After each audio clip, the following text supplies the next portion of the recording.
تاریخ کا محرک محنت کش اور سرمایہ دار طبقے کے درمیان کشمکش ہے۔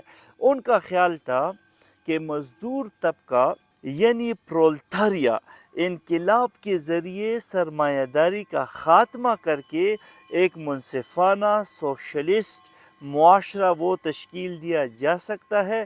یہ اس سوشلسٹ کی سوچ تھی اور وہ اس کا بانی ہے۔ اسی لیے انہوں نے مزدوروں کے حقوق کی جنگ لڑی اور اس کی تحریک کو پوری دنیا میں انتہائی پسند کیا گیا۔